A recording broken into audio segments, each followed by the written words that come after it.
안녕하세요. 조하나의 아일랜드에 오신 걸 환영합니다. 바야흐로 영화 시상식 시즌입니다. 새해가 되자 최근 열린 2026 크리틱스 초이스 어워즈 작품상, 감독상, 각색상을 수상하며 다가오는 아카데미 오스카 작품상의 강력한 후보로 거론되는 영화 One Battle After Another에 대해서 이야기해 볼까 해요. 크리틱스 초이스 어워즈는 북미 방송 영화 비평가 협회가 주관하는 시상식으로 골든글러브 아카데미와 함께 미국 4대 메이저 시상식으로 불립니다.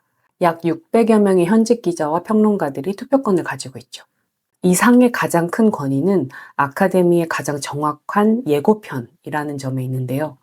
비평가의 전문성과 대중성을 모두 반영해 오스카 수상 결과와 일치하는 확률이 굉장히 높습니다. 또한 영화와 TV 부문을 통합 시상하는 점도 독보적이죠. 제가 얼마 전에 소개했던 드라마 소년의 시간이나 더 피트도 이번에 작품상을 받았어요. 한마디로 크리틱스 초이스 어워즈는 전문가들이 보증하는 올해의 필수 관람 리스트이자 현재 헐리우드의 흐름을 가장 정확히 보여주는 지표이기도 합니다. 영화를 아직 안 보신 분들은 스포일러가 있으니 주의하세요. 2025년 9월 폴 토마스 앤더슨, 앞으로 PTA라고 할게요. 이 PTA 감독의 10번째 장편 영화 One Battle After Another가 공개되었을 때 전 세계 극장가는 기묘한 혼란과 열광에 휩싸였습니다. 무려 1억 7,500만 달러, 하나로 약 2,590억 원이라는 거대 자본이 투입된 이 영화는 2억 510만 달러, 하나로 약 3,035억 원이라는 수익을 올리면서 이 PTA 감독의 필모그래피 중에 가장 상업적인 성공을 거뒀습니다.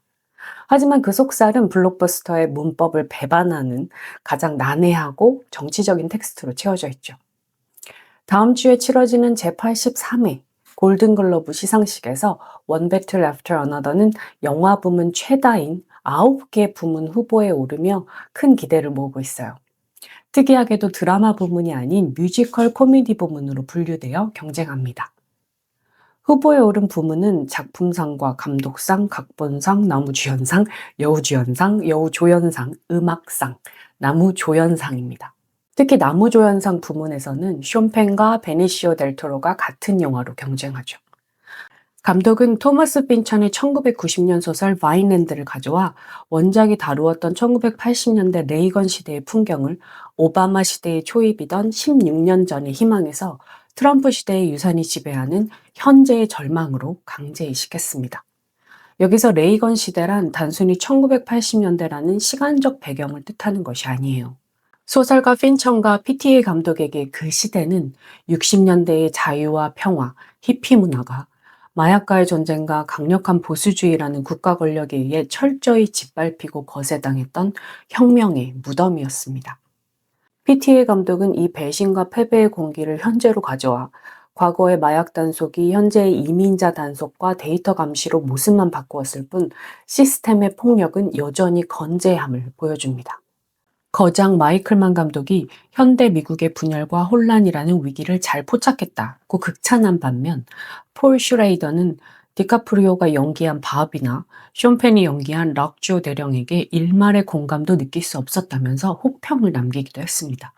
하지만 이 양극단의 반응이야말로 이 영화가 관객에게 던지는 불편한 질문, 즉 끝없는 전투, One Battle After Another의 본질을 꿰뚫고 있는 거죠. PTA는 관객이 이 두 남성, 과거의 낭만적 영웅이었던 한 남성과 현재의 파시스트, 또 다른 남성이죠. 이 두 남성 중 그 누구에게도 공감하지 않기를 원해요. 그들의 매력을 거세함으로써 영화는 관객의 시선을 자연스럽게 진정한 주인공인 딸 윌라와 실용적 조력자인 세르지오에게 옮겨가게 만듭니다. 즉 슈레이더의 혹평은 역설적으로 이 영화가 남성 중심 서사와 가부장적 세계를 얼마나 철저하게 해체했는지를 증명하는 셈입니다.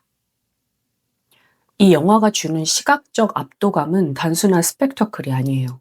마이클 바우만 촬영 감독은 1950년대 이후 상업 영화에서 자취를 감춘 35mm 비스타 비전 포맷을 부활시켜서 스크린을 후기 큐브릭적 우아함으로 채웠습니다. 여기서 후기 큐브릭적 우아함이란 스탠리 큐브릭의 말년 작품들처럼 강박적일 만큼 정교하게 통제된 미장센이 주는 그 서늘한 아름다움을 뜻해요.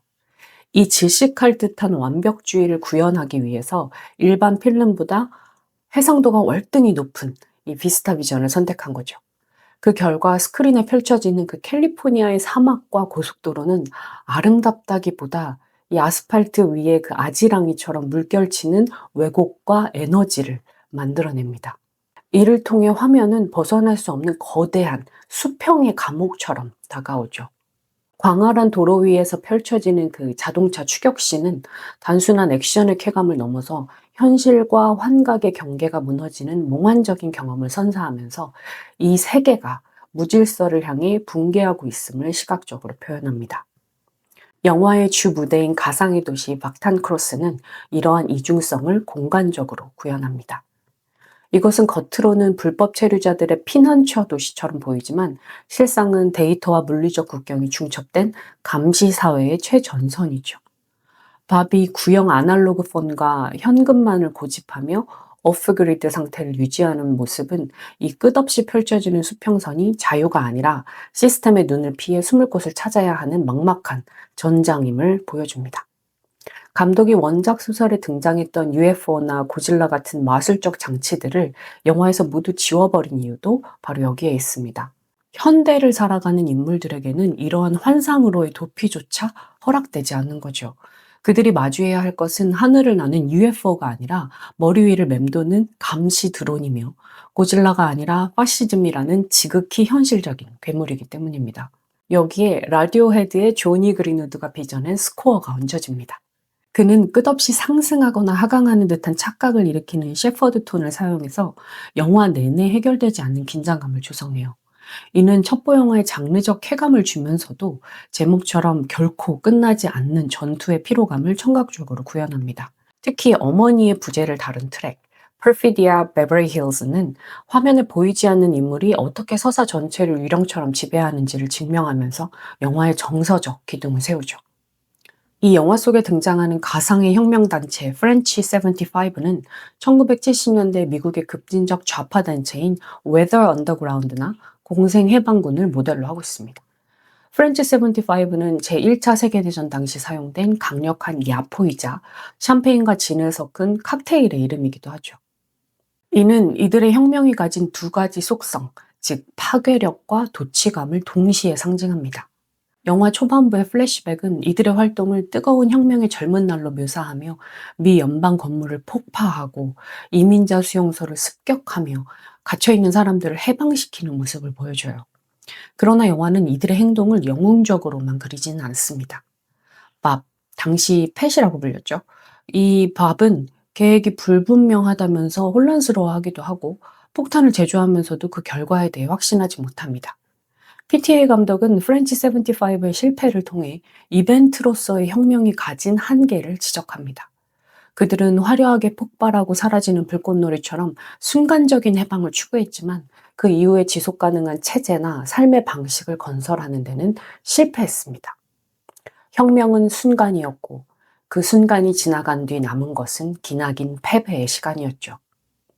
결국 프렌치 75가 남긴 것은 체제 전복이라는 거창한 위협이 아니었습니다. 대의를 위해 딸을 버렸지만 끝내 실패한 펄피디아. 피해망상에 시달리며 대마초 연기 뒤로 숨어버린 바비, 그렇죠. 이들의 모습은 혁명의 낭만에 취해 구체적인 삶과 가족을 돌보지 않았던 대가가 얼마나 혹독한지를 증명합니다.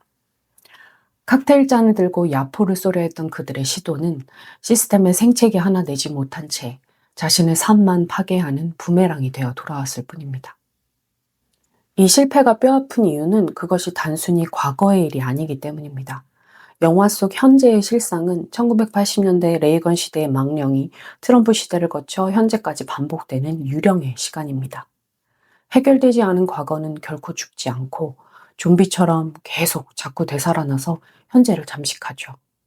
과거의 혁명가였던 현재의 밥이 겪는 공포는 단순한 피해망상이 아니라 청산되지 않은 역사가 개인의 삶을 어떻게 옥죄는지를 보여주는 현대판 유령 이야기인 셈입니다. 이러한 시간의 역설을 PTA 감독은 토마스 핀처의 원작 소설 바인랜드에 등장하는 사나토이드 개념에서 가져옵니다. 이 소설 속 사나토이드는 죽음과 삶 사이에 갇힌 영혼들로 텔레비전에 중독되어 시간을 보내며 자신들을 죽음으로 몰고 간 시스템에 대한 원한을 갚지 못한 채 부유하는 존재들이에요. 영화에서 PTA 감독은 이 초자연적인 사나토이드 설정을 제거하고 이를 은유적인 상태로 치환합니다. 밥은 생물학적으로는 살아있지만 사회적, 정치적으로는 사나토이드 상태에 있습니다. 그는 16년 전 혁명의 실패 이후 세상으로부터 단절된 채 죽은 듯 살아왔습니다. 그에겐 시간이 존재하지 않으며 그가 역사적 주체로서의 삶을 포기하고 유령과 같은 림보 상태에 머물러 있음을 의미하죠. 이 유령의 시간은 자본주의와 국가 권력이 개인을 무력화시키는 방식과도 연결됩니다. 밥은 시스템의 감시를 피해 숨어 지내지만 그 숨어 지내는 것 자체가 바로 시스템이 원하는 바, 저항하지 않는 무기력한 주체를 스스로 수행하는 꼴이 된 겁니다. 밥은 역사적 책무를 방기한 대가로 시스템의 노예의 상태가 되었습니다. 이 영화에 등장하는 프렌치 75의 암구호 중 하나는 질 스콧 헤론의 혁명은 방송되지 않을 것이다 와 같은 낭만적인 노랫말입니다. 과거에는 피를 끓게 했던 이념적 구호가 현재의 냉혹한 현실 앞에서는 한낱 잊혀진 유행가 가사나 시 구절, 우스꽝스러운 농담처럼 무력해진 거죠. 특히 집결지 정보를 얻기 위해 지금은 몇 시냐 라고 묻는 조직원에게 답할 암구호를 기억하지 못하는 이 밥의 고군분투는 영화에서 상당 부분을 차지하죠. 영화에서 밥이 끝내 답하지 못한 그 암구호는 바로 시간은 존재하지 않지만 그럼에도 우리를 지배한다 입니다. 이 대사는 영화 전체가 다루는 시간의 모순과 혁명의 순환성, 노화와 이상의 퇴색, 정치적 사회적 싸움의 영속성을 상징해요. 밥은 과거의 혁명가였지만 16년이 지나면서 마리화나와 편집증, 알코올에 찌든 무능한 아버지가 되었습니다. 그는 과거의 이상, 즉 혁명을 잊어버리고 지금 몇 시냐라는 질문에 답하지 못합니다. 그는 시간을 잊어버린 채 살아가지만 그 시간으로 인해 그는 나이 들고 과거의 실패를 되살리고 딸 윌라를 위험에 빠뜨립니다. 시간은 존재하지 않는 추상적인 개념처럼 느껴지고 우리는 그것을 무시하고 살 수 있다고 착각하지만 실제로는 우리 삶의 모든 것을 통제한다는 역설을 극대화하는 거죠. PTA 감독은 의도적으로 영화 속 시간대를 모호하게 만들었습니다. 과거 장면, 그 혁명 초기의 그 과거 장면과 16년 후인 현재가 기술이나 복장이나 언어 등에서 완벽히 일치하진 않아요.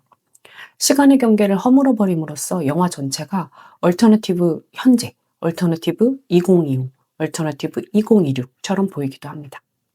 과거 6, 70년대 반문화 운동도 현재의 반이민, 반파시즘 투쟁도 결국 같은 싸움의 반복일 뿐이라는 거죠.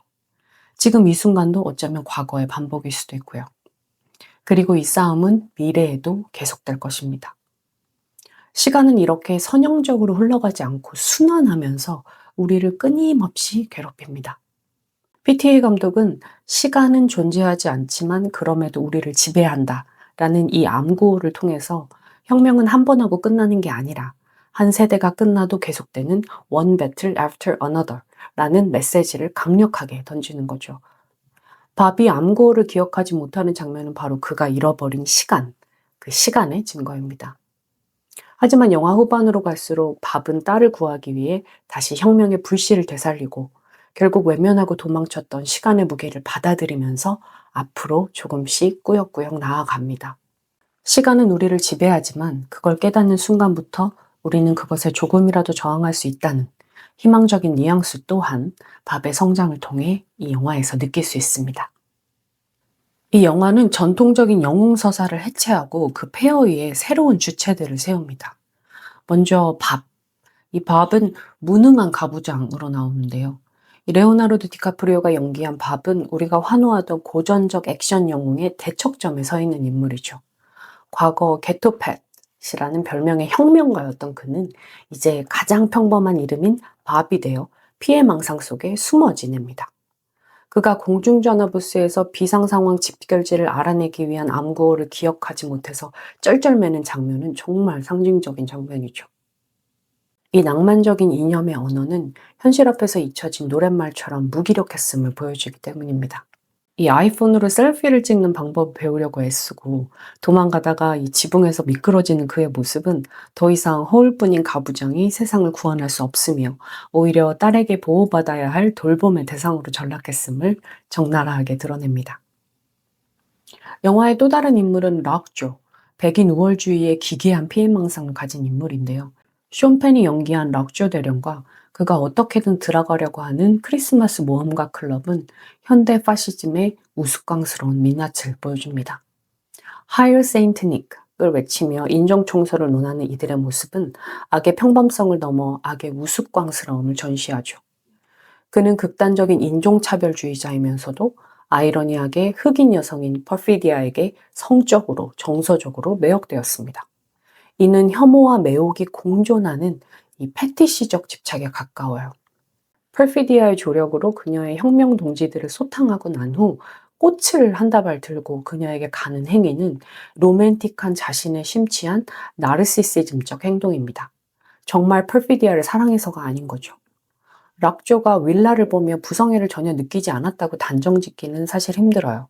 쇼 펜의 연기에서도 이 윌라를 마주했을 때 이 찰나의 흔들림이 스쳐 지나가거든요. 하지만 그 미세한 감정은 더 큰 욕망에 의해 철저히 억눌립니다. 락조에게 윌라는 딸이기 이전에 자신이 쌓아올린 백인 우월주의자로서의 명성과 크리스마스 모험가 클럽이라는 권력을 한순간에 무너뜨릴 수 있는 시한폭탄입니다. 결국 락조 대령은 자신의 욕망과 안위를 위해서라면 한때 사랑했던 혹은 집착했던 여자의 딸이자 자신의 핏줄조차 지워버릴 수 있는 괴물입니다. 꽃다발을 든 그의 모습은 그가 감정이 없는 사이코패스라서 무서운 것이 아니라 인간적인 감정을 가지고 있으면서도 자신의 이익 앞에서는 그 감정을 잔혹하게 난도질할 수 있는 위선자이기 때문에 더욱 소름 끼치게 다가오죠. 이것이 바로 PTA 감독이 영화를 통해 보여주고자 했던 악의 평범성과 모순입니다. 특히 락조가 자신이 흑인 여성 퍼피디아에게 역강간 당했다고 주장하는 장면은 백인 우월주의자들이 가해자임에도 스스로를 피해자로 정체화하는 망상을 소름 끼칠 만큼 정확하게 포착합니다. 그의 최후는 이 망상의 끝을 보여주죠. 락조는 자신이 숭배하던 백인 우월주의 집단에 가입했다고 믿는 순간 가스실에서 처형당하고 소각됩니다.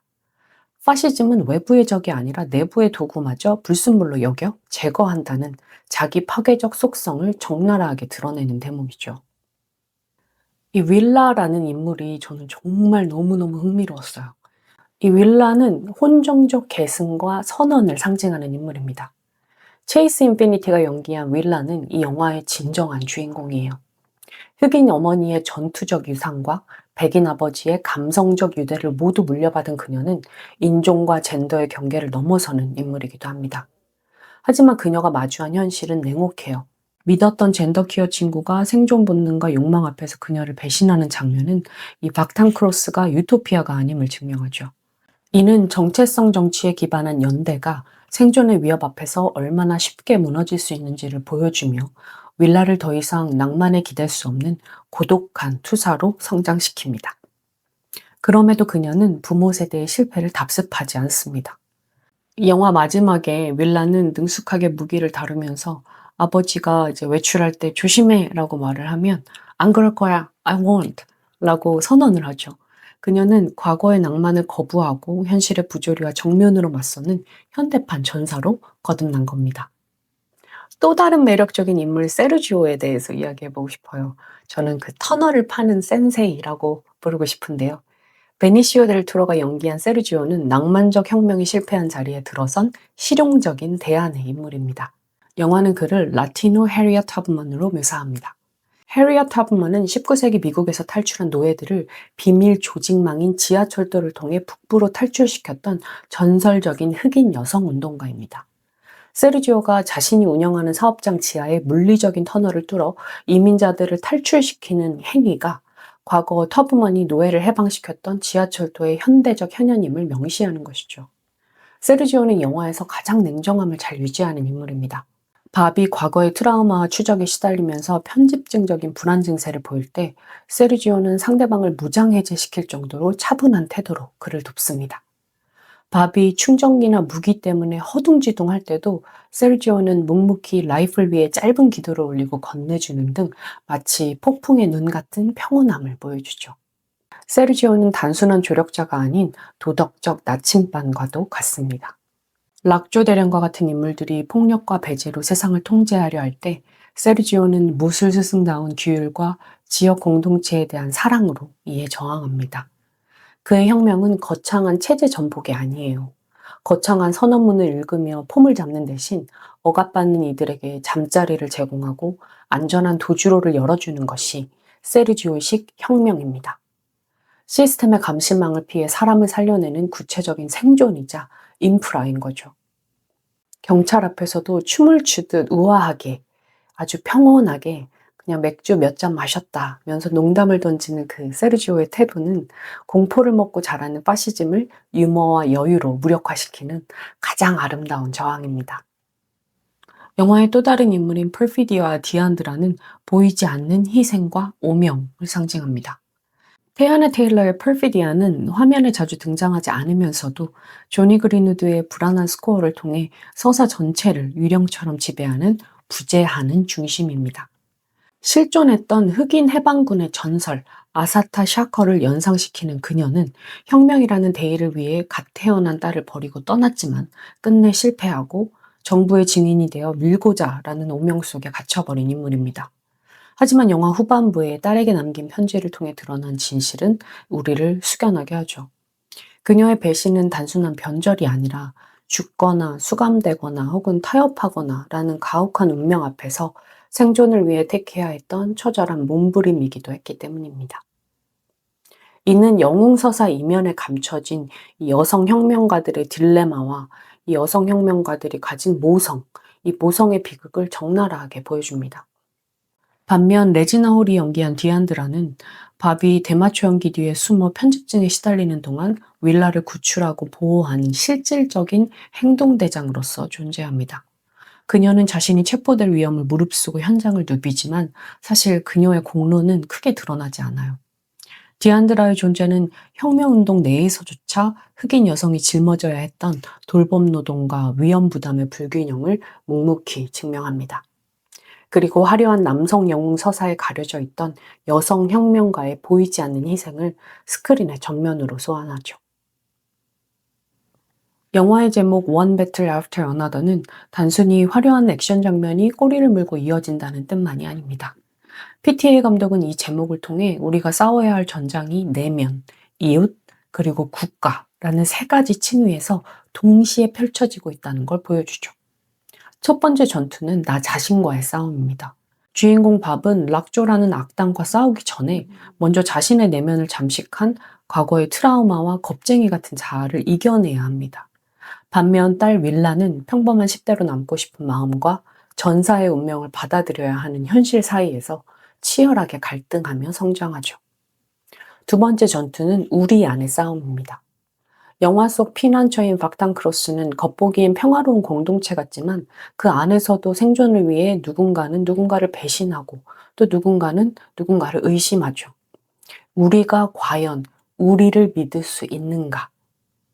영화는 외부의 적보다 내부의 불신이 더 무서운 적이 될 수 있음을 경고합니다. 하지만 PTA 감독은 이 불신 속에서도 기어이 희망을 발견합니다. 그의 전작 부기나이트나 매그놀리아가 그랬듯 혈연으로 맺어진 정상가족이 붕괴된 자리에는 상처 입은 자들이 서로를 보듬는 유사가족이 들어서죠. 무능한 아빠 밥, 디안드라, 그리고 지하의 안내자 세르지오까지. 이 오합지졸 인물들이 윌라를 중심으로 모여 만들어낸 엉성한 울타리야말로 시스템의 감시를 뚫고 생명을 지켜내는 가장 현실적인 요새임을 영화는 역설합니다. 마지막 전투는 바로 국가라는 거대 시스템과의 싸움입니다. 락조와 이민자 단속반은 단순히 나쁜 개인이 아니라 우리의 삶을 통제하고 억압하려는 시스템의 얼굴들입니다. 결국 영화는 말하죠. 내면의 두려움을 극복하지 못한 자는 시스템과 싸울 수 없고 이웃과 연대하지 못하는 자는 결코 승리할 수 없다고. 끝없는 전투란 이 세 가지 싸움이 톱니바퀴처럼 맞물려 끊임없이 돌아가는 우리네 인생 그 자체인 것입니다. 프렌치 75의 실패가 무의미한 헛발질로만 귀결되는 것은 아닙니다. PTA 감독은 잔인할 만큼 냉정하게 과거를 비판하지만 동시에 그 폐허 위에서만 피어날 수 있는 희망의 가능성도 놓지 않습니다.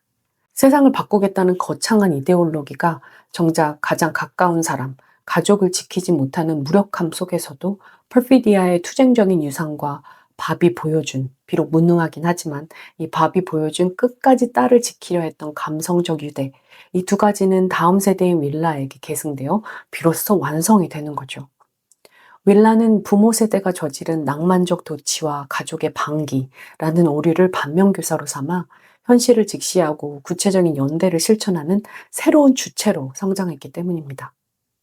또한 윌라가 밥과 아반티, 세르지오, 디안드라 등 이 피 한 방울 섞이지 않는 수많은 이들의 도움으로 생존하는 과정은 기성세대의 갈등과 증오 속에서도 이 새로운 세대가 살아남아서 자립하는 것 자체가 가장 강력한 혁명임을 시사합니다. 결국 밥과 퍼피디아의 실패는 윌라라는 존재를 통해 수정되고 개선된 저항으로 진화하는 거죠. 하나의 전투가 끝나면 또 다른 전투가 온다는 말은 앞선 세대의 패배가 있었기에 다음 세대의 전투는 이전과는 다른 새로운 차이를 만들어낼 수 있다는 역설적인 희망을 내포하고 있어요. 그들의 혁명은 당대에는 실패했지만 윌라의 I won't, 조심하지 않을 거야, 이런 선언을 잉태했다는 점에서 역사의 계보를 잇는 필수 불가결한 걸음이 된 것입니다. 영화의 엔딩에서 밥은 딸 윌라에게 어머니 펄피디아의 편지를 전하죠. 편지를 읽은 윌라가 오클랜드 시위 현장으로 차를 몰고 갈 때 이 톰 페리의 노래 아메리칸 걸이 울려 퍼집니다. 백인 남성 락밴드의 노래가 흑인 혼혈 소녀의 결의에 찬 얼굴 위에 흐르는 순간 이 아메리칸 걸이라는 단어는 완전히 새로운 주인을 만나게 됩니다. 백인들의 전유물이었던 그 노래를 윌라가 자신의 것으로 가져와서 그녀야말로 이 시대가 기억해야 할, 인정해야 할 진짜 미국 소녀임을 선언하는 아주 짜릿한 순간이죠. 영화의 제목 One Battle After Another는 비명이나 한탄이 아니에요. 그것은 하나의 전투가 끝나면 또 다른 전투가 온다는 이 삶의 리듬을 받아들이는 자의 단단한 태도입니다. 락조는 죽었지만 그를 고용했던 시스템은 여전히 건재하기에 지금 우리의 혁명은 승리로 끝나는 단판 승부가 아니라 매일매일 반복되는 삶의 일부이자 끝나지 않는 상태가 되어야 합니다. PTA 감독은 이 영화를 통해 낡은 체게바라 티셔츠를 벗어 던지고, 즉 혁명을 패션으로 소비하지 말고 세르지오의 터널과 윌라의 자동차 엔진 소리에 귀를 기울이라고 말합니다. 혁명의 낭만은 끝났지만 우리가 서로를 돌보고 I won't, 조심하지 않겠다 라고 다짐하는 한 삶과 저항은 계속될 것입니다. 진정한 혁명은 세상을 뒤집는 거창한 폭력이 아니라 누군가의 손을 잡아서 탈출을 돕고 내 아이를 지켜내며 위선적인 권력에 굴복하지 않는 개인의 도덕적 선택의 총합입니다. 결국 이 영화의 제목인 One Battle After Another, 하나의 전투 뒤에 이어지는 또 다른 전투는 정치적 전쟁뿐만 아니라 인간성을 지키기 위해 우리가 매일 치러야 하는 개인적인 투쟁을 의미합니다. 이것이 바로 PTA 감독이 혁명의 폐허에서 길어올린 희망의 서사시이자 삶의 당위성입니다. 지금까지 PTA 감독의 영화 One Battle After Another에 대해서 제 개인적인 생각을 이야기해봤는데요. 여러분은 이 영화 어떻게 보셨는지 궁금해요. 댓글로 의견 남겨주세요. 지금까지 조아나의 아일랜드였습니다. 제 영상이 마음에 드신다면 좋아요와 구독으로 응원해주시고 우리는 여기서 다시 만나요. 그때까지 나만의 위도에 꼭 맞는 섬에서 편안히 머무르세요.